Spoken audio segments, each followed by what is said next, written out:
Bom dia, gente. Muito bem, bom dia a todos e a todas. A graça de Jesus também para todos. A graça de Jesus, gente. Amém?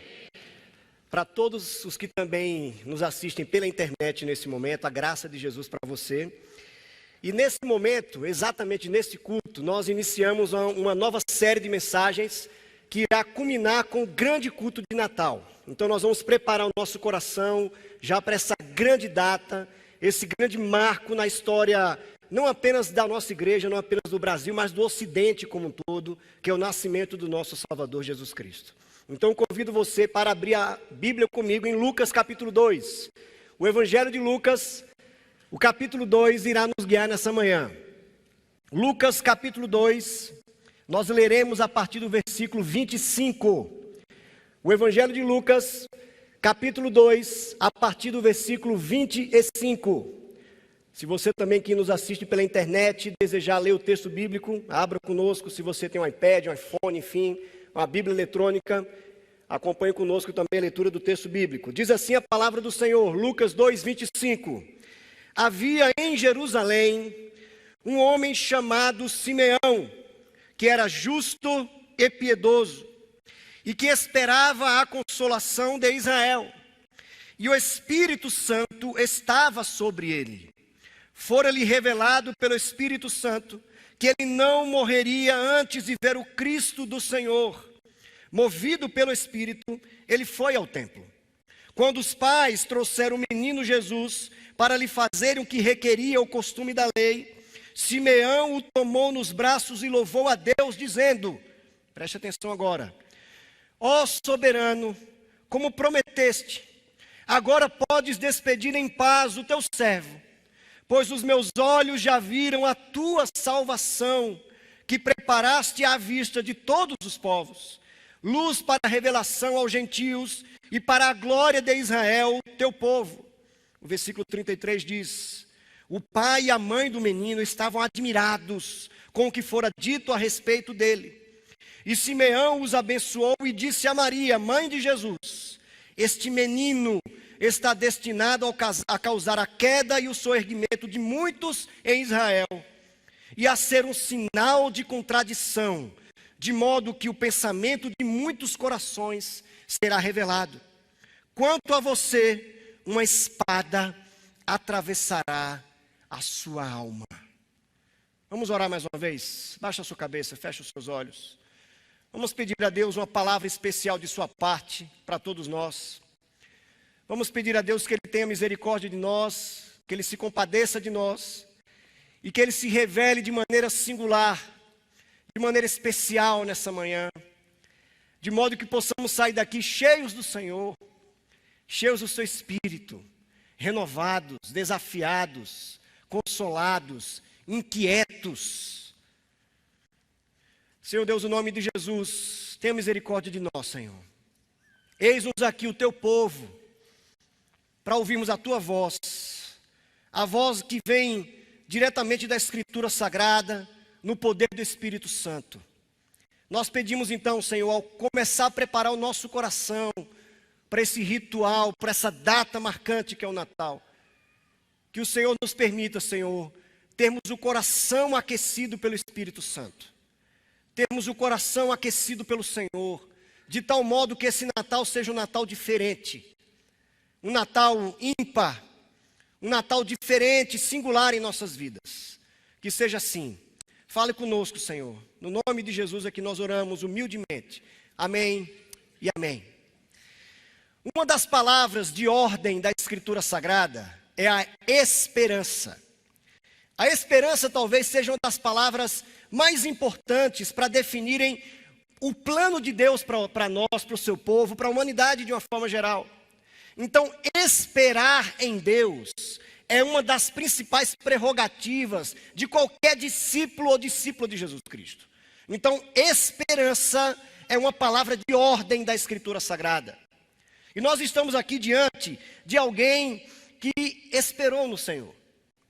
Nós estamos diante de alguém chamado Simeão, Um homem que possivelmente Lucas faz questão de destacar dessa forma. Ele talvez seja um dos últimos dessa linhagem, vamos dizer, do Antigo Testamento. Dessa linhagem daqueles homens e mulheres que ansiavam, que esperavam a vinda do Consolador. Então talvez ele seja um desses últimos que consegue inclusive ver exatamente a promessa de Deus sendo cumprida. E eu quero destacar aqui em especial no versículo 25. O versículo 25, mais uma vez eu vou ler, diz assim: havia em Jerusalém um homem chamado Simeão. Ele era justo e piedoso, ou seja, ele era um judeu piedoso, praticante, e que esperava a consolação de Israel. Veja esse verbo, essa expressão, esperava. Exatamente a ideia de esperança. E se nós observarmos um pouco melhor essa palavra, ela significa literalmente o seguinte: é como se os meus olhos estivessem no futuro, mas já sabendo que o futuro chegou. Isso é esperança. É como se os meus olhos já estivessem contemplando o que Deus vai fazer. Isso é esperança. É a ideia de que os meus olhos estão trazendo para o presente o que Deus vai fazer no futuro. Isto é esperança. E é mais que isso, é uma expectativa alegre. Eu espero não apenas por esperar. Eu não espero porque eu cansei de esperar. Eu espero alegremente. Eu espero com grande expectativa, porque eu sei o que Deus vai fazer. Portanto, a esperança é uma amiga inseparável da fé. A esperança não anda sem a fé. O que é a fé? A fé é a confiança no que Deus faz. Isso é fé. E o que é a esperança? É a certeza de que o futuro que Deus promete vai chegar. Então a fé me coloca na confiança de Deus e a esperança me lança para o futuro, para o que Deus vai fazer, para o que Deus vai realizar, para o que Deus vai operar na vida de cada um de nós. Mas preste atenção, gente. Esperança não é sinônimo de otimismo. É importante nós entendermos isso. Costumeiramente nós ouvimos falar que o brasileiro é um povo de esperança, não é? Mas não é essa esperança necessariamente que Lucas está aqui destacando. Porque essa esperança de muitos brasileiros é um mero otimismo, baseado em promessas de homens. E, gente, mais do que nunca, a esperança é uma palavra que traz alento hoje em dia para nós, né? Por causa de tanta coisa que nós estamos vendo no Brasil. Desastre natural causado por corrupção humana. Corrupção humana que desvia milhões e bilhões de reais. Corrupção humana que faz com que esse desajuste social atinja a todos nós. Aí a pergunta é: nós temos esperança? Eu responderia sim e não. Nós temos esperança sim, porque nós cremos num Deus que faz as coisas acontecer. Nesse aspecto nós temos esperança. Mas esperança necessariamente em homens, eu diria não. Não espere. Não espere, porque você pode se frustrar.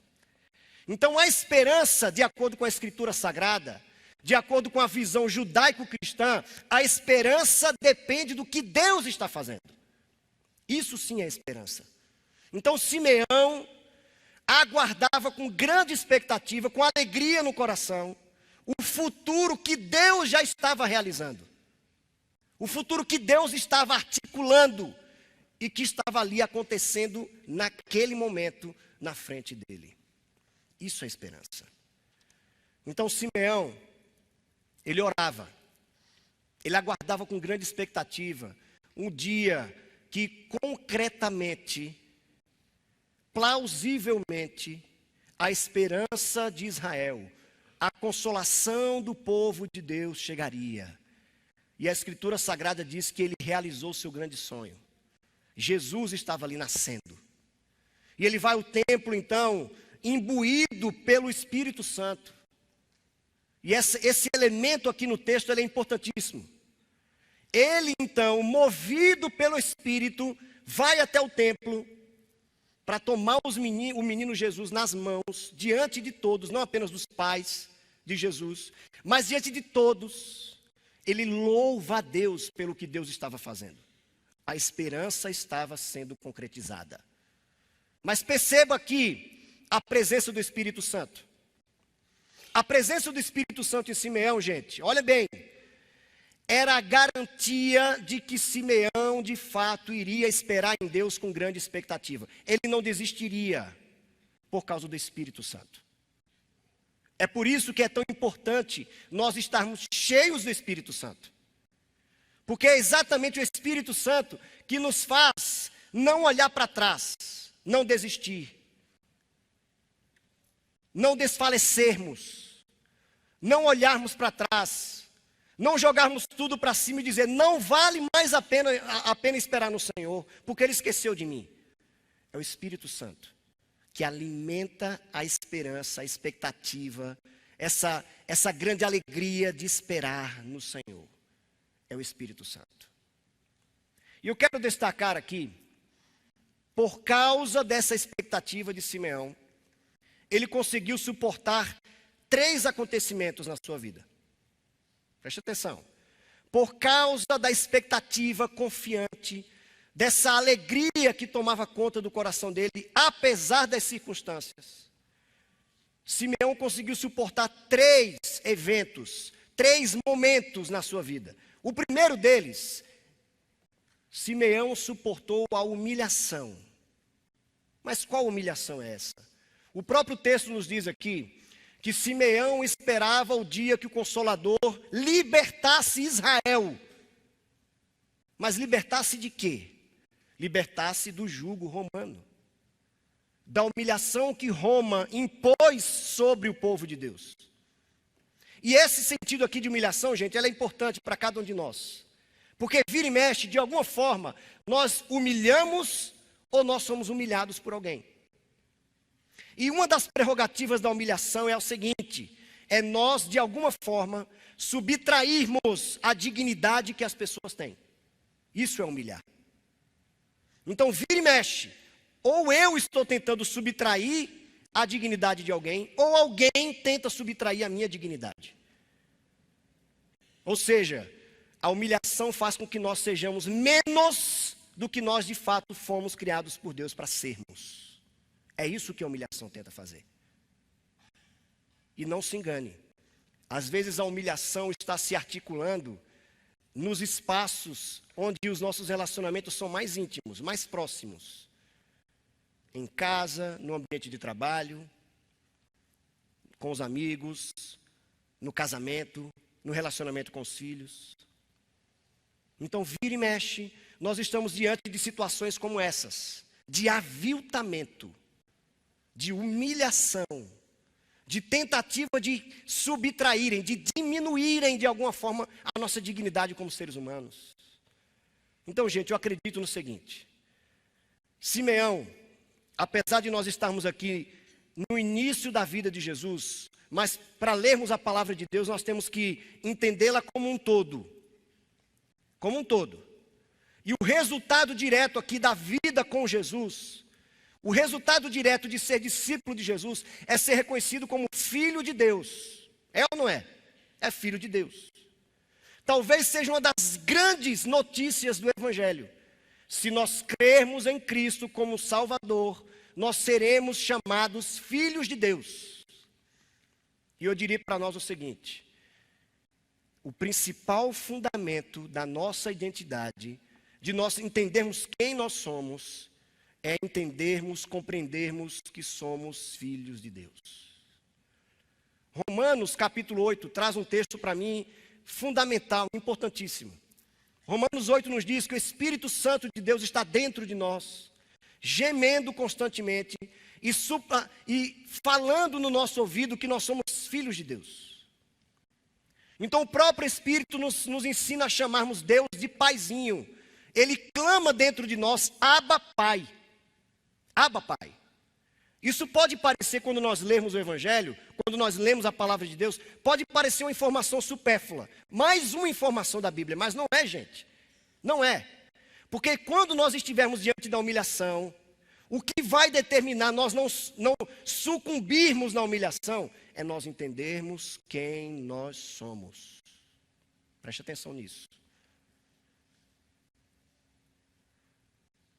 Se você perde o seu emprego hoje, amanhã, hoje é domingo, né, gente? Não dá para perder o emprego hoje, né? Amanhã. Se Deus me livre, você chega amanhã no seu lugar de trabalho e o seu chefe diz, olha, já deu o que tinha de dar, já era, acabou. A minha pergunta é, você vai se sentir triste, chateado, ou você vai se desesperar ao ponto de esquecer da própria vida? Se a segunda possibilidade existir, é porque você não sabe quem você é. Simples assim. É porque você perdeu a sua identidade. Você atrelou a sua identidade ao seu ambiente de trabalho. Eis o grande perigo. De tal forma que se você não se vê mais naquele ambiente de trabalho, você perde a sua própria vida. Acabou a sua vida. Porque, tristemente, você atrelou a sua identidade ao seu ambiente de trabalho. Nós somos muito mais, gente, do que o nosso ambiente de trabalho. Nós somos filhos de Deus. Essa é a nossa identidade mais fundamental. E é essa informação da Escritura Sagrada que faz com que nós não nos desesperemos diante das humilhações da vida, que vão acontecer sempre. Então, diante de alguém que tente roubar a sua dignidade, eu gosto de chamar isso de ladrões de dignidade. Se você estiver diante de alguém que queira roubar a sua dignidade, você vai dizer para si mesmo, você não vai roubar o valor que eu tenho, porque eu sou filho de Deus. É assim que o Espírito Santo diz dentro de mim mesmo, eu sou filho de Deus. Essa é a minha identidade mais fundamental. Então esse foi um dos primeiros movimentos que Simeão precisou vencer. Que ele era muito mais simplesmente do que alguém que estava sendo humilhado pelo Império Romano. E nós, gente, de uma certa forma, temos um maior privilégio do que Simeão. Porque Simeão, ainda que ele tenha visto a esperança de Deus sendo concretizada a partir do Filho de Deus, nós temos a noção geral do que aconteceu, não temos? Simeão só viu o nascimento. Nós vimos o nascimento, a vida, a morte e o que mais? A ressurreição. Eita, glória. É isso aí, gente. Nós temos a noção do todo. Nós sabemos de fato de tudo o que aconteceu. Nós, então, temos diante de nós uma das maiores mensagens que existe na vida. É essa. Então, diante das humilhações que eu e você costumeiramente vamos passar, vamos vivenciar, o maior grito que tem que ser ouvido no nosso ouvido é o próprio Espírito dizendo, você é filho, você é filho, você é filho. Essa é a sua identidade. Amém? O segundo movimento, que Simeão, porque esperou no Senhor, com grande expectativa, porque ele estava, ao confiar em Deus, colocando seus olhos no futuro, vendo o que Deus estava fazendo, ele não se desesperou diante dos infortúnios da vida. O segundo movimento que Simeão venceu é o cansaço. O cansaço. E, gente, vamos falar a verdade. Vamos falar a verdade. Vira e mexe, nós nos encontramos assim, cansados. Nós chegamos, às vezes, no final do ano, exatamente com esse sentimento, não é? Com esse movimento do coração. Estamos cansados. Cansados de lutar. Cansados de, com as nossas forças, articular a vida. Articular um melhor casamento. Articular uma melhor relação com os filhos.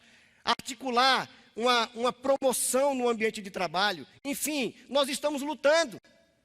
Mas chega em determinado momento que nós nos cansamos. E é natural. Nós nos cansamos. E o que é curioso aqui, eu vou ler mais uma vez. É importante ler mais uma vez. Quando o próprio Simeão diz aqui, versículo 26. Versículo 26 diz: fora-lhe revelado pelo Espírito Santo que ele não morreria antes de ver o Cristo do Senhor. Fora-lhe revelado pelo Espírito Santo que ele não morreria antes de ver o Cristo do Senhor, antes de ver a esperança sendo concretizada, antes de ver o sinal da esperança sendo visto claramente diante de si. Ele não morreria. E é interessante, gente, eu posso estar aparentemente espiritualizando o texto, mas não é. Porque o que o texto nos diz é que, por causa dessa esperança, por causa do Espírito Santo que alimentava essa expectativa, ele conseguiu resistir ao cansaço. Ele resistiu à fadiga do corpo, da alma, da vida, da carne, e conseguiu chegar até aquele momento e ver a sua esperança sendo concretizada. Aí eu me lembro de Isaías, capítulo 40, versículo 31, que diz assim: aqueles que esperam no Senhor, ainda que estejam cansados, eles renovam as suas forças. Ainda que estejam já quase desfalecendo, eles voarão com asas como águias. Eles não se cansarão. Eles não se fatigarão. Isso é uma verdade, gente, da Escritura Sagrada. Aqueles que esperam no Senhor, por mais que já estejam cansados, eles renovam as suas forças em Deus. Não no mero otimismo humano. Não numa mera promessa de homens. Não em promessas de políticos. Mas no Senhor, que cumpre as suas promessas. Que não brinca conosco. Deus não brinca conosco, gente. Eu gosto de Romanos capítulo 5, quando o apóstolo Paulo diz que quando nós depositamos a nossa expectativa em Deus, Ele não nos decepciona. Ele não brinca com a nossa esperança. Ele não faz jogo conosco. Ele não faz aquele joguinho dizendo assim: olha, coloca a sua expectativa em mim, vamos ver se eu vou querer suprir a sua expectativa. Não é assim que Deus age para conosco. Ele alimenta, realimenta a nossa expectativa. Então a palavra de Deus para nós hoje, gente, é espere no Senhor. Não esperar passivamente, mas esperar alegremente, com grande expectativa, para que Deus renove as nossas forças. Mas, mais uma vez, é importante eu colocar. Deus levou Simeão até esse momento para ver a sua esperança sendo concretizada através do nascimento de Jesus, do nascimento do Messias, do nascimento do prometido de Deus desde o Antigo Testamento para libertar o povo do cativeiro romano. Mas é importante nós não confundirmos e pensarmos que a realização da nossa esperança necessariamente precisa ser um evento específico. Por exemplo, nós saímos daqui com a falsa promessa, dizendo que o pastor Ivanildo disse isso, de que a esperança que vai se concretizar necessariamente é que eu vou mudar de emprego amanhã. Ou que eu vou conseguir comprar a tão sonhada casa na praia. Ou que eu vou conseguir, por causa da crise, vender o meu apartamento. Para tentar saldar as minhas dívidas, para tentar guardar um pouco de dinheiro. Não é dessa esperança que eu estou falando, gente. Isso pode acontecer. Deus pode fazer isso, eu tenho certeza. Ele pode fazer isso. Mas não é essa esperança que eu estou falando. Essa expectativa que pode se realizar em nossa vida, apesar do nosso cansaço, esse consolo especial da parte de Deus. É disso que eu estou falando. Essa esperança que se realiza, apesar do meu cansaço, é esse consolo sobrenatural, essa paz que excede todo entendimento, que pode nesse momento, nessa hora, tomar conta do nosso coração. É essa esperança que Jesus promete e que Ele nunca falha. É dessa expectativa que a Escritura Sagrada está falando. É esse evento que a Escritura Sagrada faz referência. O consolo da parte do Senhor. A certeza de que eu não vou morrer a certeza de que eu não vou desfalecer antes de ver Deus me consolar. Amém, gente? Esse Deus é bom, né? É bom. É essa expectativa. É esse cansaço que Deus renova, que Deus faz com que se transforme em uma juventude mais uma vez, para nós vermos o seu consolo, para nós vermos, para nós testemunharmos na nossa carne esse consolo especial da parte de Deus. Amém? E por fim, o terceiro movimento, que se não fosse a expectativa alimentada pelo Espírito Santo no coração de Simeão, certamente ele não teria resistido. Então ele resistiu à humilhação, ele resistiu ao cansaço e por fim, ele resistiu ao ferimento. E preste atenção nesse último aqui, gente. Ele resistiu ao ferimento. Há uns 2 meses atrás, mais ou menos, eu estava dando uma palestra aqui para as mulheres da nossa igreja, aqui embaixo na sala 8. E eu fiz referência a um evento que havia acontecido na minha própria vida. E aquele evento na minha vida me fez refletir sobre algo que eu nunca havia pensado acerca de Deus. Acerca de como o Senhor age na nossa vida. E eu disse para as mulheres o seguinte: eu me escandalizei com Deus quando eu pensei na possibilidade de que Deus nos feria. Preste atenção. Quando eu imaginei que Deus seria capaz de ferir aos seus próprios filhos. Quando eu imaginei que Deus poderia ser capaz de permitir que nós fôssemos. Gente, o que é isso? Pelo amor de Deus. Rivanildo. Preste atenção, rapaz. Deixa eu só abrir um parênteses aqui, gente. Já que vocês viram de mim, então deixa eu abrir um parênteses. Meu pai, quando a gente era pequeno, ele tinha o pavor de nós errarmos o português. Pavor. Como ele era um professor universitário, então ele não imaginaria a possibilidade dos filhos dele falarem o português errado, né? Então, às vezes, a gente falava de propósito na mesa. Nós vai, nós vem, de propósito, só para inquietar ele. Enfim. Mas nós fôssemos, tá certo? Fôssemos feridos por Deus. Eu fiquei imaginando isso. Deus, como é que o Senhor nos ama? Como é que o Senhor seria capaz de nos ferir? De permitir que nós sofrêssemos.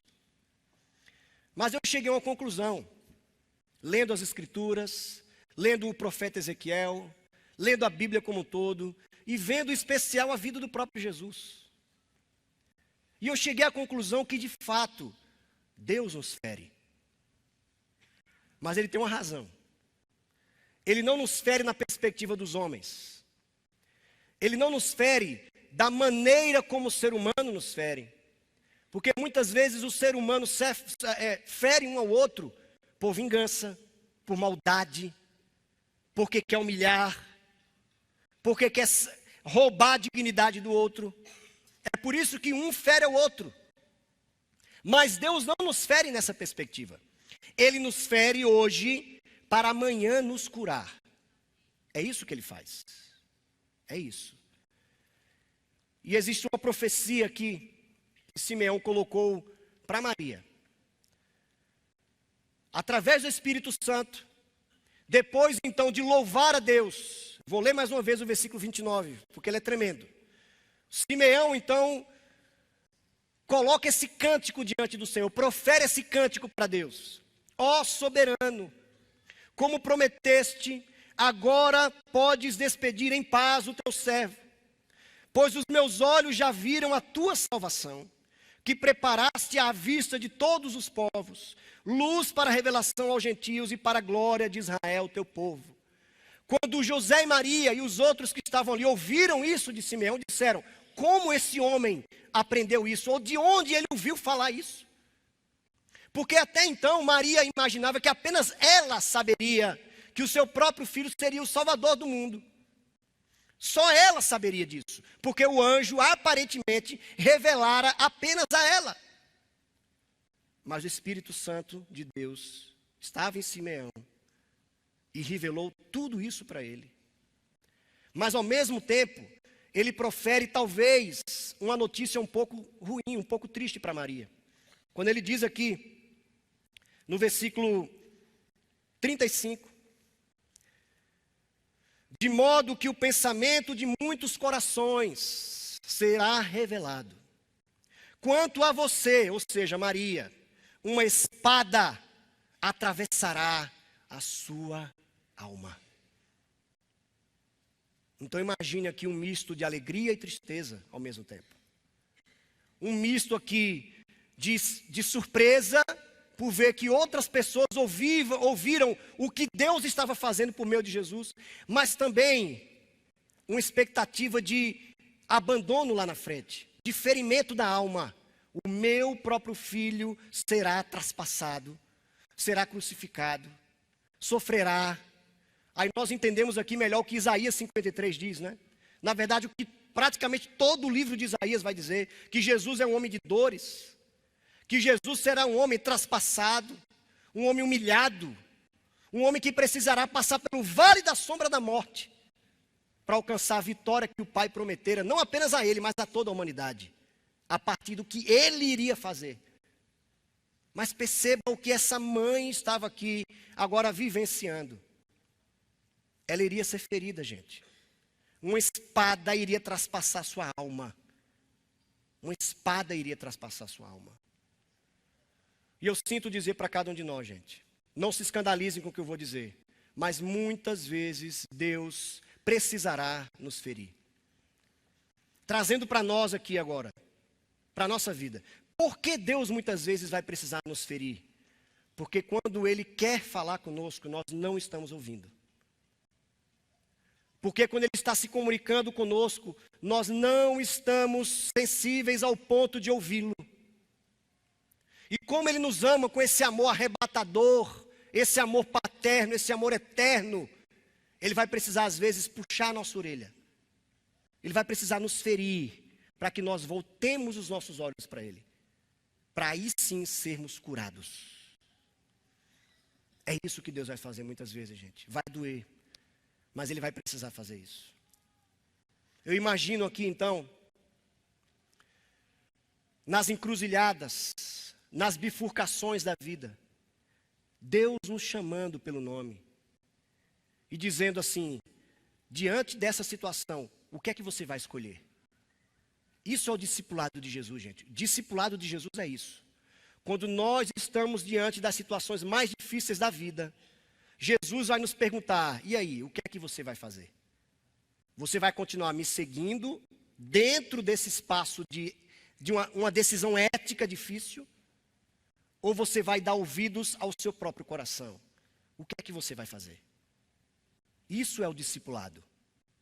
Isso significa seguir a Jesus. Seguir a Jesus, gente, não é estar simplesmente confortável dentro de uma igreja. Me permito aqui, com toda humildade, nos inquietar nessa manhã. Eu estava orando a Deus, preparando essa mensagem, pensando, Senhor, nunca permita que eu me sinta confortável. Porque se eu me sentir confortável, eu começo a descer a ladeira. É assim.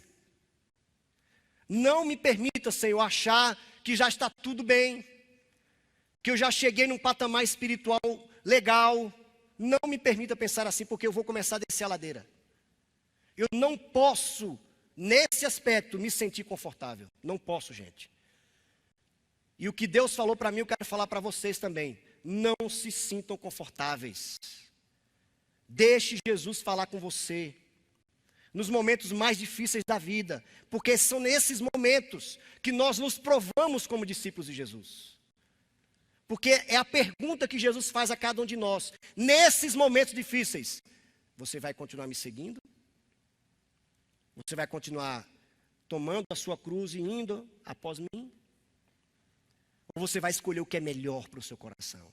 O que é mais confortável? O que deixa você na zona de conforto? O que é que você vai fazer? É por isso que Deus vai nos ferir, gente, muitas vezes. Para que nós acordemos, para que nós saiamos da zona de conforto, porque Deus, não se escandalize com o que eu vou dizer, Mas Deus precisa de nós, para nós mostrarmos o seu testemunho para o mundo. Porque foi isso que ele fez com o seu povo Israel. Deus, a miúde, no Antigo Testamento inteiro, feriu o seu povo exatamente porque o povo estava lá se desgarrando, se desviando. E Deus dizia assim: olha, vou mandar um povo, eu preciso mandar os babilônicos agora, para ferir vocês, para depois eu libertar vocês. E como mais uma vez, graças a Deus, nós temos a noção do todo do que aconteceu, mais do que a própria Maria. Nós sabemos que por causa da ressurreição de Jesus, nós sempre somos vencedores, por causa da sua ressurreição. Então, se você está se sentindo ferido pelo Senhor, diga: obrigado, Senhor, obrigado, mas segure na minha mão, até quando o Senhor começar o processo de cura, segure na minha mão, porque eu preciso, para que eu não me desespere. Essa expectativa, gente, essa esperança que faz então com que nós vençamos a humilhação, o cansaço e esse ferimento da parte de Deus. Essa esperança de que Deus continua agindo na nossa vida. Essa alegre expectativa de que Deus não nos abandonou. De que apesar de muitas vezes nos ferir, nós ainda somos o quê de Deus? Filhos. Essa é a nossa identidade mais fundamental. É essa. Que Deus tenha misericórdia de nós.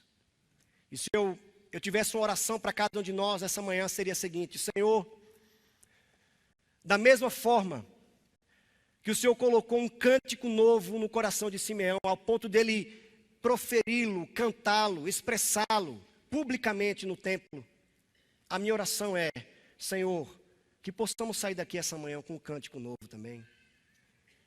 Qual vai ser o seu cântico nessa manhã? Qual vai ser o cântico que você vai expressar para o Senhor? Exatamente em sinal, espelhando essa esperança, essa expectativa alegre. Esses olhos que estão firmados no futuro, vendo, já contemplando o que Deus está fazendo em nossas vidas. Essa é a minha oração. Que cada um de nós possamos sair daqui nessa manhã com um novo cântico nos lábios. Vamos orar.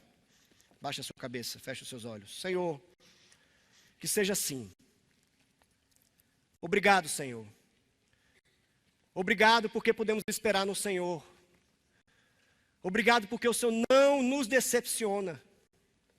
O Senhor não falha para conosco, como os humanos, como os seres humanos o fazem.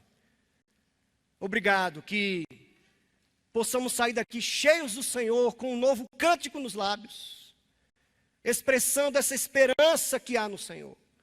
A esperança do consolo, a esperança da alegria, a esperança da paz que excede todo entendimento. Que seja assim, meu Pai. Obrigado. Nós oramos assim confiantes no Senhor, no nome de Jesus. Amém e amém. Amém, gente. Deus abençoe.